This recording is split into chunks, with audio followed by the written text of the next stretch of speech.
Bakit sa same position? Paano si Gab sa vision comes first? Follow the target.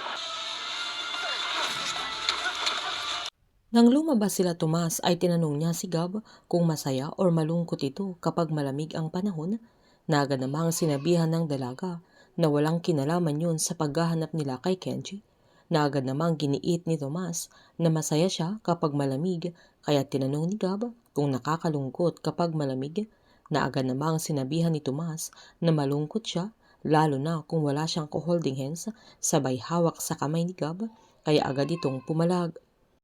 Sinabihan siya ni Tomas na tanungin siya nito kung bakit siya masaya sa tuwing malamig. Naagad namang umalma si Gab pero nakulitan ito dahil hindi tinitigilan ni Tomas kaya napilitan siyang tanungin. Naagad namang sinagot ni Tomas na masaya siya kapag malamig dahil hindi emosyonal ang kilikili niya sabay tumawa ito. Agad tinanong ni Gab na papaano kung turista sila na hindi magkakilala kung hindi siya mahihiya sa joke niya pero mas inasar ito ng binata.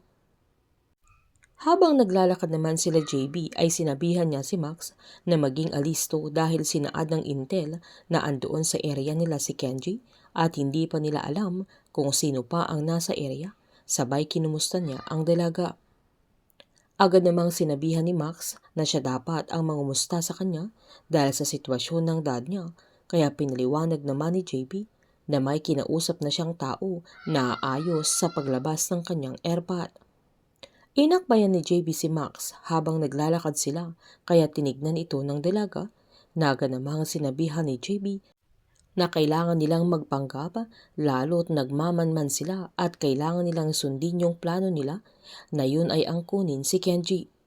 Giniit ni Max na minsan napakahirap maghintay gaya ng ginagawa nila pero tulad ng sinabi ng mami niya na kapag matagal niyang hinintay ay yun ang pinakamasarap na feeling kapag dumating.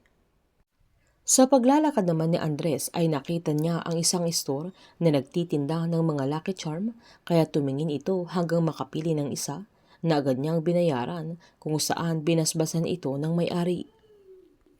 Habang tinawagan naman ni Greg yung dati niyang katim kung anong update sa libing ng dati nilang kasama na nahukay yung mga buto niya na yun na lang ang nilibing nila, na agad namang sinaad ng kasama niya na nagmatsyag siya hanggang gabi sa libing ni Agno at may napansin siyang lalaking nakamotor kaya binili ni Greg na ituloy niyang sundan yung lead na yun. Bago naman pumunta sila Miguel sa Bugyas kung saan sila magtatago, ay nagtago muna sila sa isang apartment para makapagpahinga at para makapagpalit na pinasigurado niya kay Christine na magiging ligtas sila ni Mickey. Wala siyang kaalam-alam na nakuha ng plaka ng pangkat ni Benji yung sasakyan niya kaya pinaghahanap na sila. Pero walang kaalam-alam si Edward na si Victor na kasama nila sa grupo ang kumuha sa 20 milyon. Tinanong pa ni Victor kung ano ang gagawin nila kapag nakuha nila yung pera kay Miguel, na agad namang tinanong ni Edward kung bakit niya yun tinatanong, sabay sinaad niya ang papatayin nila si Miguel dahil baka ikanta niya yung grupo nila. Nagpalusot naman si Victor na malakas ang kapit ni Miguel dahil nakalabas pa rin siya sa kulungan. Habang hindi naman mapigil ang umiyak ni Christine dahil sa mga nangyayari, lalo't delikado ang buhay nilang mag-ina, pero hindi naman maamin ni Miguel na maaaring siya nga ang nakapatay kay Jake. Pumunta naman si Greg sa isang lugar sa Japan kung saan may isang babaeng sumalubong sa kanya na nagngangalang Misaki at habang papalapit sila sa isa't isa ay pinagmamasdan din nila ang bawat isa na agad sinabihan ni Greg na nakabalik na ito at agad namang binati ni Misaki sa kanyang pagbabalik, sabay hawak sa kamay ni Greg at sabay silang naglakad habang inakbayan ni Greg si Misaki. Habang hihingi naman ng pabor si JB kay Greg para mapabilis ang paglabas ng kanyang airpot. Malalaman naman ni Andres mula kay Christy na patay na si June pero sinabihan ni Greg na hindi pa confirm yung informasyon kaya mas gugustuhin pa ni Andres na mapabilis yung kanilang misyon para mapatunayan kung ano talaga ang totoong nangyari sa kanyang kapatid.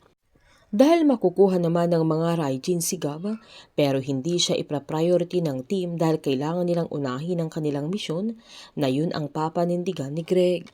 Painit ng painit ang mga tagpo, sabay-sabay po nating subaybayan ang advance episode ng Incognito dito lamang po sa aking channel. Patuloy lamang po manood, mag-likes at mag-subscribe para ma-update po kayo sa mga susunod na episode.